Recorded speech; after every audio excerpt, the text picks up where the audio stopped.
United સ્ટેટ્સમાં અભ્યાસ કરવો હમ. આ સપનું ગુજરાતના કેટલાય યુવાનો જોતા હોય છે. હા બિલકુલ. પણ પેલી સપનાથી હકીકત સુધીની સફર ઘણીવાર અધૂરી રહી જાય.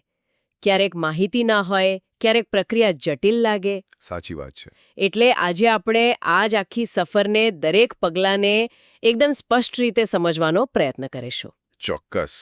અને જો આપણી પાસે એક સરસ માર્ગદર્શિકા પણ છે જે ખાસ યુએસ એડમિશન અને વિઝા પ્રક્રિયા પર જ ફોકસ કરે છે. ઓહ સરસ. આપણો હેતુ એ જ છે કે આખી વાત મતલબ ટેસ્ટની તૈયારીથી શરૂ કરીને છેક વિઝા ઇન્ટરવ્યૂ સુધી હા. એને આપણે એકદમ સરળ ભાષામાં સમજાવી શકીએ. અને ઘણીવાર છે ને, જો થોડું યોગ્ય માર્ગદર્શન મળી જાય તો આ જે લાંબી અને અટપટી લાગતી પ્રક્રિયા છે એ ખરેખર વધુ વ્યવસ્થિત બની શકે. બરાબર.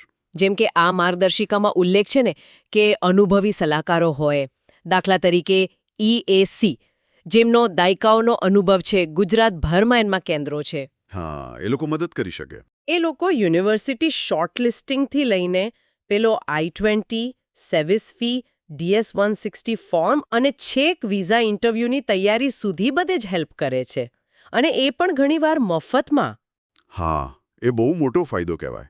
તો ચાલો શરૂ કરીએ. સૌથી પહેલું સ્ટેપ, તૈયારીનો તબક્કો. અરજી કરતા પહેલા શું કરવું? બિલકુલ. અરજી પ્રક્રિયા શરૂ કરતા પહેલા થોડી પૂર્વ તૈયારી એ જરૂરી છે. એમાં પહેલી વાત આવે છે પરીક્ષાઓની. જો કે એ પણ કહું કે હંમેશા ફરજિયાત નથી હોતી હવે. અચ્છા. હા, પણ જો અંગ્રેજી ભાષાની ક્ષમતા ચકાસવાની વાત આવે તો IELTS, TOEFL, PTE કે પછી પેલી ડુઓલિંગો જેવી પરીક્ષાઓ છે. હા, સાંભળ્યું છે. સામાન્ય રીતે યુનિવર્સિટીઓ જુઓ, IELTSમાં 6.5 બેન્ડ, TOEFLમાં 80 ઉપર, PTEમાં 60 અથવા ડુઓલિંગોમાં 125 જેવો સ્કોર માંગતી હોય છે. પણ આમાંથી કોઈ પણ એક ચાલે, એમ ને? હા, એ સારી વાત છે. મોટાભાગની યુનિવર્સિટીઓ હવે ફ્લેક્સિબલ છે, કોઈ પણ એક માન્ય રાખે છે. પણ માની લો કે કોઈનું આખું ભણતર જ અંગ્રેજી મીડિયમમાં થયું હોય તો શું એમને પણ આ ટેસ્ટ આપવી જ પડે? એ બહુ સારો સવાલ છે. ઘણી યુનિવર્સિટીઓ છે ને એ મીડિયમ ઓફ ઇન્સ્ટ્રક્શન એટલે કે MOI લેટર સ્વીકારે છે. એટલે શું? એટલે કે તમારી છેલ્લી કોલેજ કે યુનિવર્સિટી એક પત્ર આપે કે તમારો અભ્યાસક્રમ અંગ્રેજી માધ્યમમાં જ હતો.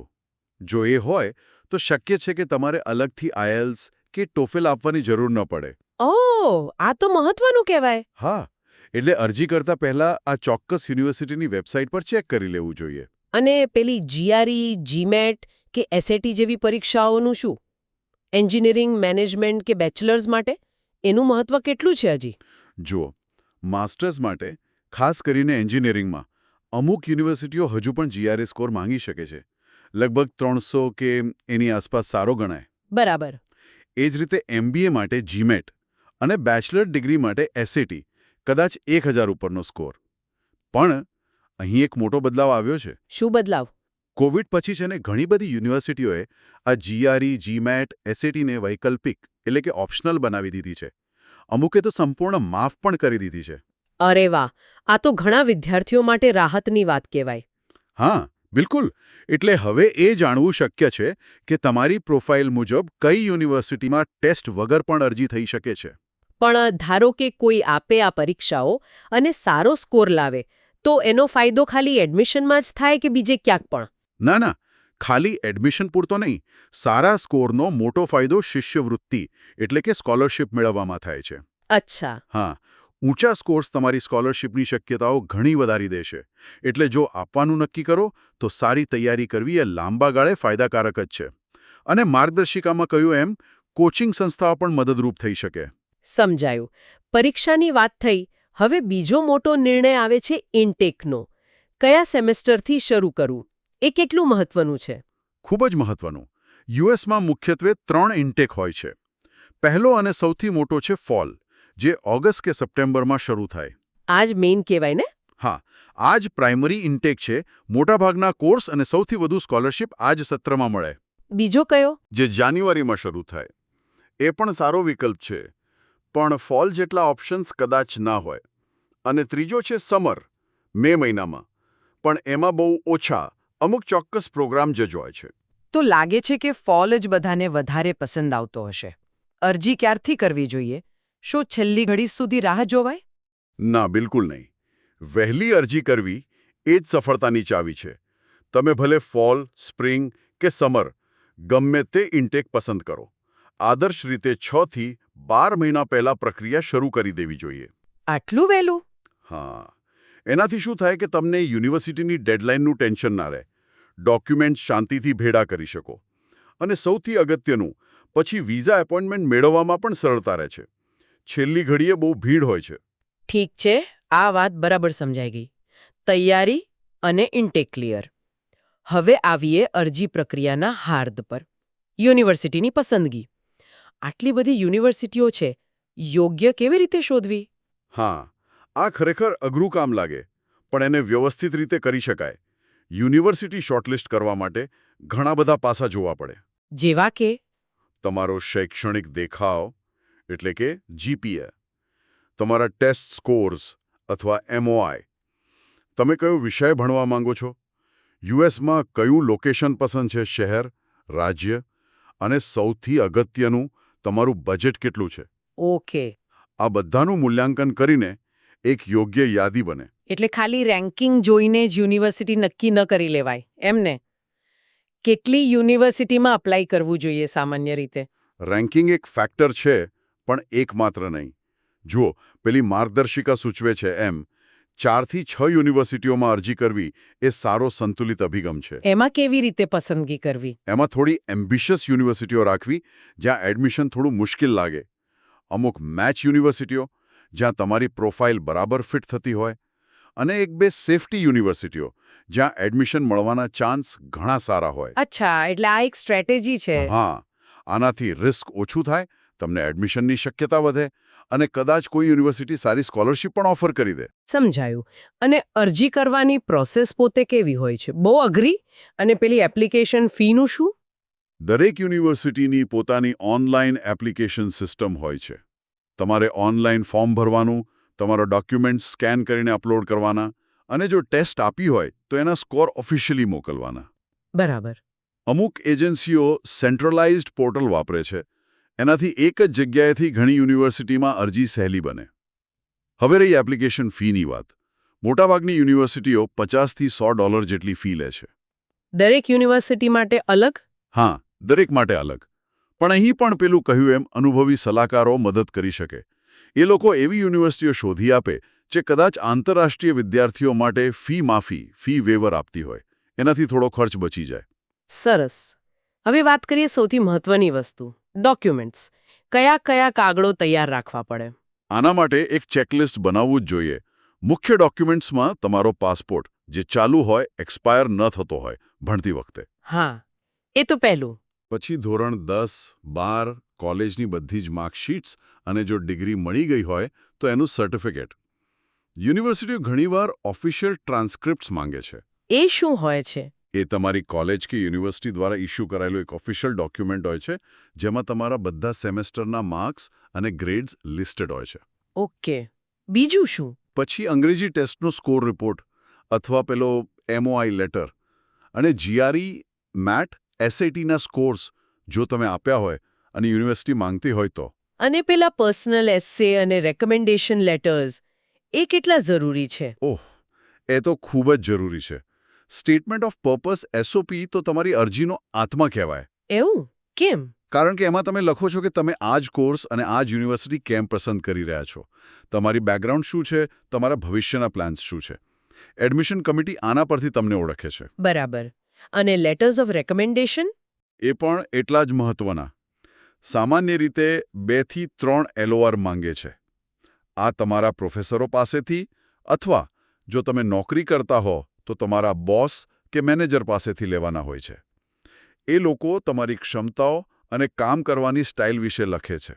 અને સીવી કે રેઝ્યુમે? હા, તમારો અપડેટેડ સીવી કે રેઝ્યુમે પણ જોઈએ, જેમાં તમારી બધી જ શૈક્ષણિક અને પ્રોફેશનલ સિદ્ધિઓ હોય. એક સારો એસઓપી અને મજબૂત LOR તમારી એપ્લિકેશનને ઘણી અલગ પાડી શકે છે. અને હા, આ બધું તૈયાર કરવામાં પણ કન્સલ્ટન્સી મદદ કરતી હોય છે. ધારો કે બધી અરજીઓ મોકલાઈ ગઈ, ડોક્યુમેન્ટ્સ બરાબર છે, પછી યુનિવર્સિટી તરફથી શું જવાબ આવે? અરજી કર્યા પછી થોડો સમય લાગે, થોડા અઠવાડિયા કે મહિનાઓ. પછી યુનિવર્સિટીઓ તરફથી નિર્ણયો આવવા માંડે. તમને ઓફર લેટર મળી શકે. એ કેવા પ્રકારનો હોય? એ 2 પ્રકારના હોઈ શકે. એક અનકન્ડિશનલ ઓફર, એટલે કે બિનશરતી, મતલબ તમને સીધું એડમિશન મળી ગયું. વાહ! અને બીજો કન્ડિશનલ ઓફર, એટલે કે શરતી. એમાં કદાચ એવું લખ્યું હોય કે તમારે ફાઇનલ એક્ઝામમાં અમુક ગ્રેડ લાવવાના છે, અથવા કોઈ ડોક્યુમેન્ટ બાકી હોય એ જમા કરાવવાનું છે, વગેરે. શરત પૂરી થાય એટલે એડમિશન પાક્કું. અને ઘણીવાર ઓફર એક્સેપ્ટ કરવા માટે કંઈક પૈસા ભરવા પડે છે ને, ડિપોઝિટ જેવું. હા, બરાબર. મોટાભાગની યુનિવર્સિટીઓ તમારી જગ્યા પાક્કી કરવા માટે ટ્યુશન ફીનો એક નાનો ભાગ ડિપોઝિટ તરીકે માંગે છે. સામાન્ય રીતે $500 થી $1000ની આસપાસ હોય. એ શેના માટે? એનાથી યુનિવર્સિટીને ખાતરી થાય કે તમે ખરેખર આવવાના છો. આ પૈસા મોટે ભાગે તમારી પહેલી સેમેસ્ટરની ફીમાં એડજસ્ટ થઈ જાય છે. આ પેમેન્ટ ઇન્ટરનેશનલ ક્રેડિટ કાર્ડથી કે વાયર ટ્રાન્સફરથી કરવાનું હોય. પણ જો પછી પ્લાન બદલાય તો પૈસા પાછા મળે? આ બહુ મહત્વનો મુદ્દો છે. ડિપોઝિટ ભરતા પહેલા યુનિવર્સિટીની રિફંડ પોલિસી ચોક્કસ ચેક કરી લેવી. દરેકની પોલિસી અલગ-અલગ હોય છે. ઠીક છે. ઓફર લેટર આવ્યો, ડિપોઝિટ ભરાઈ ગઈ, પછી આવે છે પેલો બહુ ચર્ચિત ડોક્યુમેન્ટ I-20. આ શું છે ખરેખર? અને કેમ આટલો મહત્વનો છે? I-20, જેનું પૂરું નામ છે certificate of eligibility four non immigrant F1 student status. આ યુનિવર્સિટી દ્વારા ઇસ્યુ કરાયેલો એક ઓફિશિયલ US ગવર્નમેન્ટ ડોક્યુમેન્ટ છે. એ શું સાબિત કરે છે? એ સાબિત કરે છે કે તમને એક ચોક્કસ યુનિવર્સિટીમાં ફૂલ ટાઈમ સ્ટુડન્ટ તરીકે એડમિશન મળ્યું છે.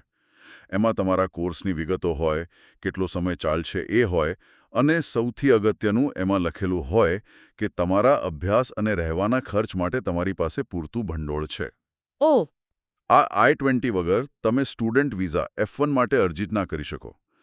એ તમારા વિઝા એપ્લિકેશનનો અને યુએસમાં તમારા લીગલ સ્ટુડન્ટ સ્ટેટસનો મુખ્ય આભાર છે.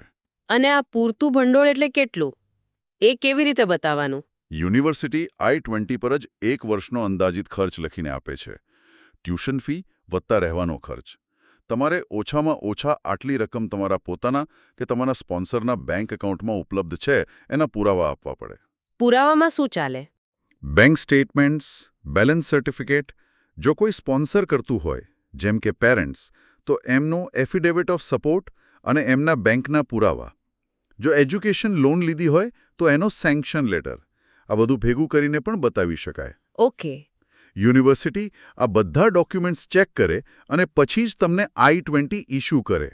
હવે તો મોટાભાગે ઇલેક્ટ્રોનિકલી, એટલે કે ઈમેલથી જ મોકલી દે છે. I-20 હાથમાં આવે પછી શું ખાસ જોવાનું? એકદમ બારીકાઈથી ચેક કરવાનું. તમારું નામ, પાસપોર્ટ પ્રમાણે જ, જન્મ તારીખ, પ્રોગ્રામનું નામ, કોર્સની શરૂઆત અને અંતની તારીખો અને ફંડિંગની વિગતો બધું જ બરાબર છે કે નહીં. જો એક અક્ષરની પણ ભૂલ હોય તો તરત જ યુનિવર્સિટીને જાણ કરવી. બરાબર છે. તો I-20 મળી ગયો, જે યુનિવર્સિટી તરફથી ગ્રીન સિગ્નલ જેવો છે, પણ US જવાનો મુખ્ય ગેટ તો હજી બાકી છે, વિઝા. હવે એની વાત કરીએ. વિઝા પ્રોસેસનું પહેલું પગલું શું? હા, I-20 પછી તરત જ વિઝા પ્રક્રિયા શરૂ કરી દેવાય. સૌથી પહેલું કામ છે સેવિસ ફી ભરવાનું. સેવિસ ફી એ શું છે? સેવિસનું પૂરું નામ છે student and exchange visitor information system. આ US ગવર્નમેન્ટનો એક ડેટાબેઝ છે જે બધા આંતરરાષ્ટ્રીય વિદ્યાર્થીઓ અને વિઝિટર્સનો રેકોર્ડ રાખે છે. F1 સ્ટુડન્ટ વિઝા માટે આ ફી અત્યારે $350 છે. એ ક્યાં ભરવાની? આ ફી ઓનલાઈન એમની ઓફિશિયલ વેબસાઇટ પર જ ભરવાની હોય છે. એ ભર્યા પછી એક રસીદ મળે જે વિઝા ઇન્ટરવ્યૂ વખતે બતાવવી ફરજિયાત છે. ઓકે, સેવિસ ફી ભરાઈ ગઈ. પછી પેલું લાંબુ ફોર્મ ભરવાનું આવે ને, DS-160. એકદમ બરાબર. DS-160 એ online non immigrant visa application form છે. આમાં ડિટેલ્સ બહુ બધી ભરવાની હોય છે. જેવી કે? તમારી પર્સનલ માહિતી, પાસપોર્ટ ડિટેલ્સ, ટ્રેવલ પ્લાન્સ, યુએસમાં ક્યાં રહેશો, તમારી યુનિવર્સિટીની માહિતી, I-20 પરનો સેવિસ ID અહીં નાખવાનો હોય છે, તમારો એજ્યુકેશન અને એમ્પ્લોયમેન્ટ હિસ્ટ્રી, ફેમિલી ડિટેલ્સ અને કેટલાક સિક્યુરિટીને લગતા પ્રશ્નો. આ ભરવામાં બહુ ધ્યાન રાખવું પડતું હશે નહીં? ખૂબ જ. આ ફોર્મ અત્યંત કાળજીપૂર્વક અને 100% સાચી માહિતી સાથે જ ભરવું. એક નાની ભૂલ પણ વિઝા રિજેક્શનનું કારણ બની શકે છે. ફોર્મ સબમિટ કર્યા પછી એક કન્ફર્મેશન પેજ આવે, જેમાં બારકોડ હોય. એ પેજ પ્રિન્ટ કરીને ઇન્ટરવ્યૂમાં લઈ જવાનું. ઠીક છે. સર્વિસ ફી ભરાઈ, DS-160 સબમિટ થયો. હવે એપોઇન્ટમેન્ટ બુક કરવાની. હા, પણ એ પહેલા વિઝા એપ્લિકેશન ફી ભરવાની. એ અત્યારે લગભગ $185 છે. ભારતીય રૂપિયામાં ગણો તો આશરે 15,000ની આસપાસ થાય, પણ ડોલરના ભાવ પ્રમાણે થોડું બદલાય. એ ક્યાં ભરાય? એ એમ્બસી દ્વારા નક્કી કરેલી બેંકોમાં અથવા ઓનલાઈન પોર્ટલ દ્વારા ભરી શકાય. ફી ભરાઈ જાય પછી જ તમે વિઝા એપોઇન્ટમેન્ટ માટે સ્લોટ બુક કરી શકો. એક જ એપોઇન્ટમેન્ટ હોય? ના, ખરેખર 2 એપોઇન્ટમેન્ટ હોય છે. પહેલી હોય છે બાયોમેટ્રિક્સ માટે, જેને OFC of-site facilitation centre appointment કહે છે, અને બીજી હોય છે મુખ્ય વિઝા ઇન્ટરવ્યૂ, જે US એમ્બેસી કે કોન્સ્યુલેટમાં થાય. ગુજરાતના વિદ્યાર્થીઓ માટે આ બંને સામાન્ય રીતે મુંબઈમાં હોય છે. ઓહ, 2 વાર જવું પડે. બાયોમેટ્રિક્સમાં શું થાય? બાયોમેટ્રિક્સ એપોઇન્ટમેન્ટ બહુ સિમ્પલ અને ઝડપી હોય છે. એ સામાન્ય રીતે ઇન્ટરવ્યૂના 1-2 દિવસ પહેલાં રખાય છે. ત્યાં ફક્ત તમારી 10 આંગળીઓની પ્રિન્ટ લેવાય અને તમારો ડિજિટલ ફોટો પડાય. બીજું કંઈ નહીં, કોઈ સવાલ જવાબ નહીં. અને પછી આવે મેઇન દિવસ, વિઝા ઇન્ટરવ્યૂ. આના માટે બધા બહુ ટેન્શનમાં હોય છે. કેવી રીતે તૈયારી કરવી? ઓફિસર શું જાણવા માંગે છે? ટેન્શન સ્વાભાવિક છે, પણ સારી તૈયારીથી કોન્ફિડન્સ આવે છે. જુઓ, વિઝા ઓફિસરનો મુખ્ય હેતુ એ ખાતરી કરવાનો છે કે તમે એક સાચા બોનાફાઇડ સ્ટુડન્ટ છો. એટલે કે તમારો મુખ્ય હેતુ ભણવાનો જ છે, બીજો કોઈ નહીં. બીજું, એ જોશે કે તમારી પાસે યુએસમાં ભણવા અને રહેવા માટે પૂરતા પૈસા છે કે નહીં. અને ત્રીજું, અને બહુ મહત્વનું, કે અભ્યાસ પૂરો થયા પછી તમે ભારત પાછા આવશો એવો તમારો ઈરાદો છે કે નહીં. એ કેવી રીતે નક્કી કરે? એ લોકો પ્રશ્નો પૂછે છે. તમે આ જ યુનિવર્સિટી કેમ પસંદ કરી? આ જ કોર્સ કેમ? ભણવાનો ખર્ચ કોણ ઉઠાવશે? ભારતમાં તમારા પરિવારમાં કોણ છે? તમારા ભવિષ્યના પ્લાન્સ શું છે? આ બધા પ્રશ્નો તમારા ઈરાદા અને તમારી સ્થિતિ સમજવા માટે હોય છે. તો જવાબ કેવા આપવા જોઈએ? જવાબો સ્પષ્ટ, ટૂંકા અને સાચા હોવા જોઈએ. ગભરાયા વગર આત્મવિશ્વાસથી જવાબ આપો. અને તમારા બધા original documents, passport, I-20, SEVIS fee રસીદ, DS-160 confirmation, bank statements, education documents બધું એક ફાઇલમાં વ્યવસ્થિત રીતે તૈયાર રાખો. જો ઓફિસર માંગે તો તરત બતાવી શકાય. પ્રેક્ટિસ કરવી જરૂરી છે? હા, મોક ઇન્ટરવ્યૂની પ્રેક્ટિસ બહુ મદદ કરે. ઘણી કન્સલ્ટન્સીઓ આવી પ્રેક્ટિસ કરાવે છે. એનાથી તમને કેવા પ્રશ્નો પૂછાઈ શકે અને કેવી રીતે જવાબ આપવો એનો અંદાજ આવે છે. બધાએ જ ઇન્ટરવ્યૂ આપવો પડે? મેં ડ્રોપબોક્સ કે ઇન્ટરવ્યૂ માફી એવું કંઈક સાંભળ્યું છે. મોટાભાગના જે પહેલીવાર F1 વિઝા માટે એપ્લાય કરે છે એમને તો ઇન્ટરવ્યૂ આપવો જ પડે છે. પેલી ડ્રોપબોક્સ કે ઇન્ટરવ્યૂ માફીની સુવિધા અમુક ખાસ કેસમાં જ મળે છે. કોને મળે? સામાન્ય રીતે જેમની પાસે પહેલા US વિઝા હતા, કોઈ પણ પ્રકારના, જેમ કે ટુરિસ્ટ B1 B2, અને એ હમણાં જ એક્સપાયર થયા હોય, દાખલા તરીકે છેલ્લા 48 મહિનામાં, અથવા જે લોકો એ જ કેટેગરીના વિઝા ફરીથી રિન્યૂ કરાવતા હોય, એમને કદાચ આ સુવિધા મળી શકે. તો એમાં શું કરવાનું? જો તમે એના માટે લાયક હો તો ઓનલાઈન સિસ્ટમ જ તમને કહેશે. પછી તમારે ઇન્ટરવ્યૂ આપવાને બદલે ખાલી તમારા ડોક્યુમેન્ટ્સ એક નક્કી કરેલી જગ્યાએ જમા કરાવવાના હોય છે. પણ આ નિયમો બદલાતા રહે છે, એટલે અરજી કરતી વખતે લેટેસ્ટ ગાઈડલાઇન્સ ચેક કરવી બહુ જરૂરી છે. પહેલી વખતના F1 સ્ટુડન્ટ માટે આની શક્યતા ઓછી જ સમજવી. સમજાયું. હવે આવીએ ખર્ચની વાત પર. આખી પ્રોસેસમાં ખિસ્સા પર કેટલો ભાર આવે? પહેલા વિઝા મળ્યા પહેલાના ખર્ચની વાત કરીએ. વિઝા પહેલાના મુખ્ય ખર્ચાઓ ગણીએ તો મેટ ફી, જો આપી હોય તો, જેમ કે IELTSની લગભગ ₹15,000. પછી યુનિવર્સિટી એપ્લિકેશન ફી. જો 4-5 યુનિવર્સિટીમાં એપ્લાય કરો અને ફી માફી ના મળે તો ₹20,000-30,000 જેવો ખર્ચ થાય. હા. પછી સેવિસ ફી, જે $350 છે, એટલે લગભગ ₹28,000. અને વિઝા એપ્લિકેશન ફી $185, એટલે લગભગ ₹15,000. ઓકે.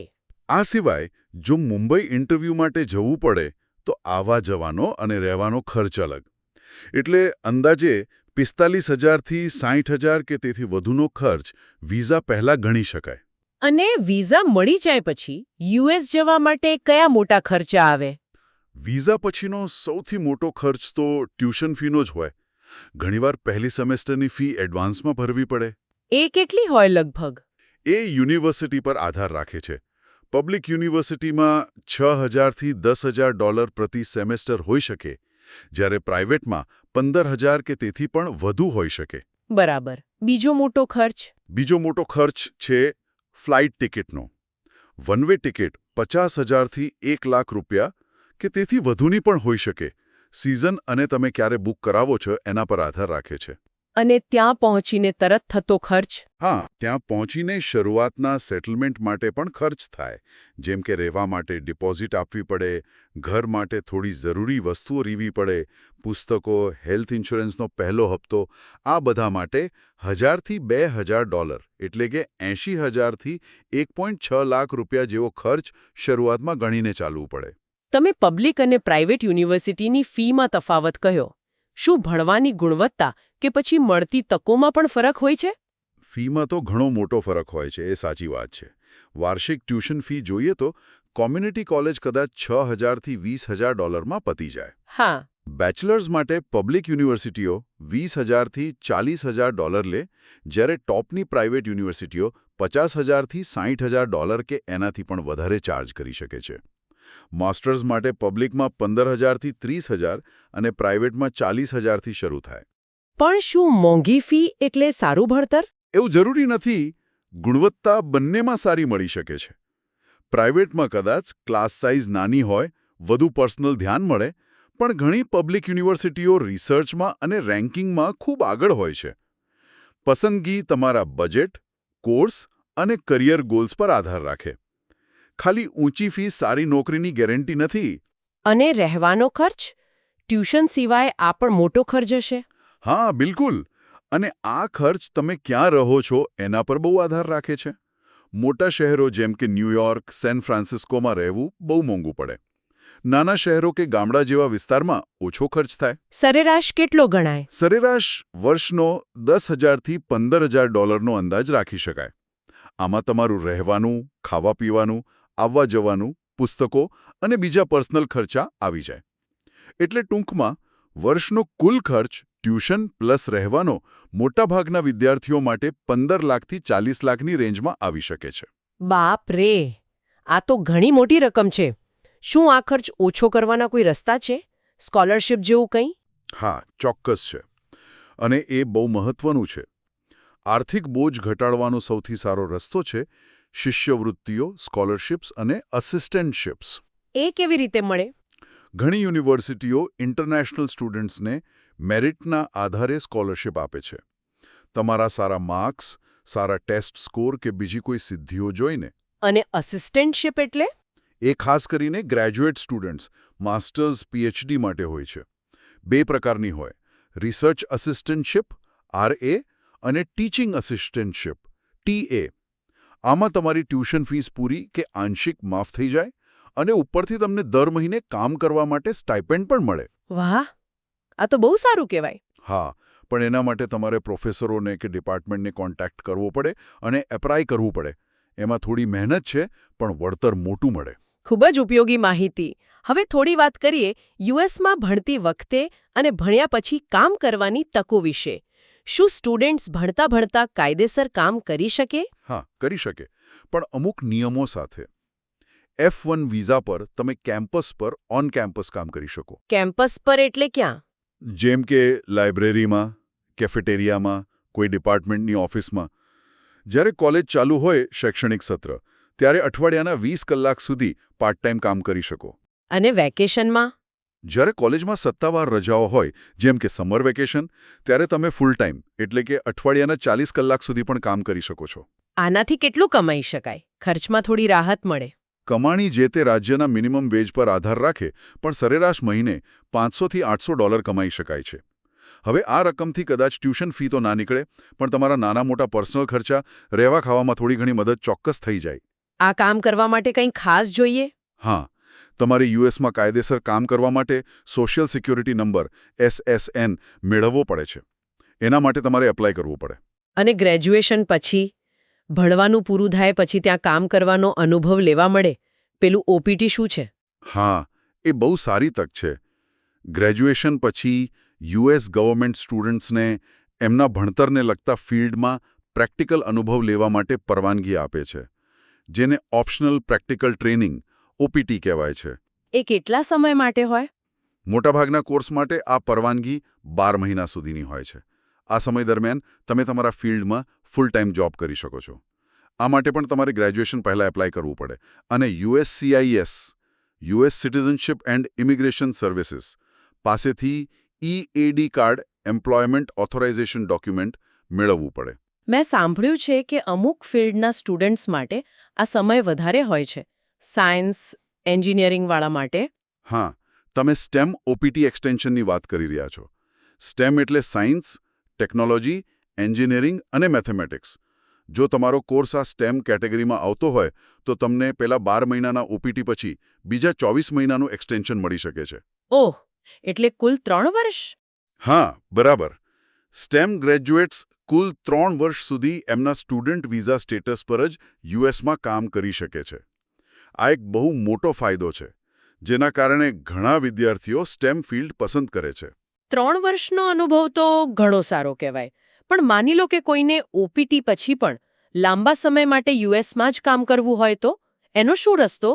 OPT પૂરું થાય એ પહેલાં જો કોઈ યુએસ કંપની તમને લાંબા ગાળા માટે રાખવા માંગતી હોય તો એ કંપની તમારા માટે H-1B વર્ક વિઝા માટે એપ્લાય કરી શકે છે. H-1B visa? હા, H-1B એ એવા વિદેશી પ્રોફેશનલ્સ માટેનો નોન ઇમિગ્રન્ટ વિઝા છે જેમની પાસે ખાસ પ્રકારનું નોલેજ કે સ્કિલ હોય અને એવી નોકરી માટે એમની જરૂર હોય. આ વિઝા સામાન્ય રીતે 3 વર્ષ માટે મળે છે અને પછી બીજા 3 વર્ષ માટે રિન્યૂ થઈ શકે છે, એટલે કુલ 6 વર્ષ. અને 6 વર્ષ પછી? જો એ 6 વર્ષ દરમિયાન તમારી કંપનીએ તમારા માટે ગ્રીન કાર્ડ કાયમી રહેઠાણની પ્રોસેસ શરૂ કરી દીધી હોય તો તમે 6 વર્ષ પછી પણ H-1B સ્ટેટસ પર રહી શકો છો, જ્યાં સુધી ગ્રીન કાર્ડનો નિર્ણય ના આવે. પણ શું આ H-1B વિઝા સહેલાઈથી મળી જાય છે? મેં કંઈક લોટરી સિસ્ટમ વિશે સાંભળ્યું છે. અહીં થોડી અનિશ્ચિતતા છે. દર વર્ષે યુએસ સરકાર નક્કી કરેલી સંખ્યામાં જ H-1B વિઝા આપે છે, જેને કેપ કહેવાય છે. છેલ્લા ઘણા વર્ષોથી એવું બન્યું છે કે જેટલા વિઝા ઉપલબ્ધ હોય એના કરતાં ઘણી વધારે અરજીઓ આવે છે. તો પછી કોને મળે? એટલે સરકાર કોમ્પ્યુટર દ્વારા લોટરી સિસ્ટમથી અરજીઓ પસંદ કરે છે. મતલબ કે તમારી કંપની તમારા માટે એપ્લાય કરે તો પણ વિઝા મળશે જ એવી કોઈ ગેરંટી નથી. એ લોટરી પર આધાર રાખે છે. ઓહ, આ તો થોડું રિસ્કી કહેવાય. હા, થોડું છે. સામાન્ય રીતે એપ્રિલ મહિનામાં H-1Bની અરજી પ્રક્રિયા શરૂ થાય છે, એટલે એ ટાઈમલાઈન ધ્યાનમાં રાખવી જરૂરી છે. આ H-1Bની અનિશ્ચિતતા ખરેખર વિચારવા જેવી વાત છે. તો આ હતી યુએસએમાં અભ્યાસ કરવા માટેની આખી પ્રક્રિયાની એકદમ વિસ્તૃત ચર્ચા. આપણે તૈયારીથી શરૂ કરીને અરજી, વિઝા, ખર્ચ અને છેલ્લે કામની તકો સુધી બધું જ આવરી લીધું. હા, અને જો આખી વાતનો સાર કાઢીએ તો એ જ છે કે પૂર્વ આયોજન અને સમયસર પગલાં લેવા ખૂબ જ મહત્વપૂર્ણ છે. ભલે પરીક્ષાની તૈયારી હોય, ડોક્યુમેન્ટ્સ ભેગા કરવાનું હોય, પૈસાની વ્યવસ્થા કરવાની હોય કે પછી યોગ્ય યુનિવર્સિટી શોધવાની હોય. બરાબર. પ્રક્રિયા કદાચ શરૂઆતમાં થોડી જટિલ લાગે, પણ સાચી માહિતી અને યોગ્ય માર્ગદર્શન, જેમ કે આપણે વાત કરી, એવા અનુભવી સલાહકારો પાસેથી મળી શકે, એ આખી મુસાફરીને ઘણી સરળ અને સફળ બનાવી શકે છે. અને શ્રોતાઓ માટે અંતે એક વિચાર મૂકીને જઈએ. યુએસમાં ડિગ્રી મેળવવી એ ચોક્કસપણે એક મોટી સિદ્ધિ છે, એમાં કોઈ શંકા નથી. પણ શું આપણે એ વિચાર્યું છે કે આ આખો આંતરરાષ્ટ્રીય અનુભવ જે મળે છે, એક નવી સંસ્કૃતિમાં રહેવું, ત્યાંના પડકારોનો સામનો કરવો, પોતાની રીતે નિર્ણયો લેતા શીખવું, એ વ્યક્તિના લાંબા ગાળાના વિકાસ માટે પર્સનલ અને પ્રોફેશનલ બંને કદાચ પેલી ડિગ્રી કરતાં પણ વધુ મૂલ્યવાન સાબિત થઈ શકે છે. સાચી વાત છે. એ અનુભવ ઘણું શીખવે છે. અને બીજો વિચાર એ કે H-1Bની લોટરી જેવી વાસ્તવિકતાઓને ધ્યાનમાં રાખીને શું વિદ્યાર્થીઓએ શરૂઆતથી જ થોડો બેકઅપ પ્લાન પણ વિચારવો જોઈએ? જેમ કે યુએસ સિવાય બીજા દેશોમાં કારકિર્દીના વિકલ્પો શું છે, અથવા તો ભારતમાં પાછા આવીને કઈ તકો છે? આ પ્રશ્નો પર વિચારવું કદાચ ભવિષ્ય માટે ઉપયોગી થઈ શકે.